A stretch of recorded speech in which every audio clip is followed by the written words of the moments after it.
প্রিয় দর্শক, কিভাবে আপনারা আপনাদের স্মার্টফোন ব্যবহার করে কাউকে মেসেজ পাঠাবেন? এটি করার জন্য আপনাকে আপনার ফোনের মেসেজ অপশনে যাইতে হবে বা মেসেজ অ্যাপসে যাইতে হবে। এটা আমার মেসেজ অ্যাপস। আমি এখানে আসবো। আসার পরে এখান থেকে স্টার্ট চ্যাট, এই স্টার্ট চ্যাটের উপরে ক্লিক করব। ক্লিক করার পর এখানে আপনি যে নাম্বারে মেসেজটা পাঠাতে চাচ্ছেন, সেই নাম্বারটা আপনাকে তুলতে হবে। ধরেন আমি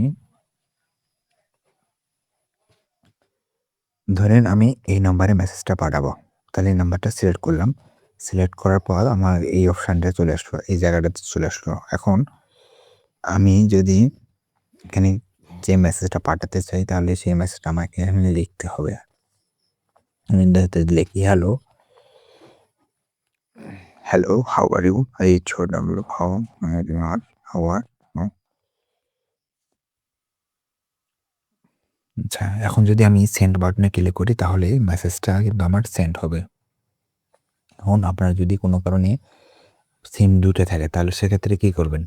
সেক্ষেত্রে আপনি ধরেন আ ২ টা সিম আছে। এখন আপনি কোন সিম দিয়ে মেসেজ পাঠাতে চাচ্ছেন সেটা নির্ভর করতেছে আপনার উপর। তো আপনি এই সিম্পলি লোগোর উপরে ক্লিক করবেন। লোগোর উপরে ক্লিক করার পর আপনার যে সিমটাতে আপনি এই মেসেজটা পাঠাতে চাচ্ছেন তাহলে আপনাকে এই যে সুইচ বাটন দেখতে পাচ্ছেন তাহলে সুইচ করতে হবে। তো সুইচ করলে আপনি এখানে সিম 1, সিম 2 আপনি যে সিমটা দিয়ে মেসেজ পাঠাতে চাচ্ছেন তাহলে সেই সিমটা আপনাকে এখানে সিলেক্ট করতে হবে। দেখেন আমি 2 সিম সিলেক্ট করলাম and 2 সিম সিলেক্ট হলো। সুইচ করে আমি যদি আবার 1 সিলেক্ট করি তাহলে 1 সিম সিলেক্ট হলো। এভাবে আপনাকে সিম সুইচ করতে হবে। ওকে? এভাবে আপনারা এখন যদি আপনি সেন্ড বাটনে ক্লিক করেন তাহলে আপনার এখানে যে সিমটা আছে এখানে সিম 1 আছে তাহলে সিম 1 দিয়ে আপনার মেসেজটা চলে যাবে। ওকে? তো আমি চাচ্ছি না এটা দিয়ে পাঠাতে। এজন্য আমি এখানে সেন্ড বাটনে ক্লিক করব না। এইখানে আপনার যদি আপনি এইখানেও আপনি সিমটা চেঞ্জ করতে পারেন। এই যে উইথ এখানে যদি আপনি ক্লিক করেন তাহলে সিম 1, 2 এখানে আপনি যেটা আপনি মেসেজ পাঠাবেন সেটা সিলেক্ট করবেন। দেখেন সেটা সিলেক্ট হয়ে গেল। ওকে? এখন এখানে আপনি নাম্বারটা দেন।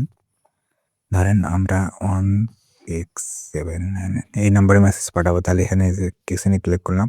এখানে চলে আসলো। ওকে? তো এভাবে মূলত আপনারা এসএমএস সেন্ড করতে পারেন আপনাদের স্মার্টফোন ব্যবহার করে।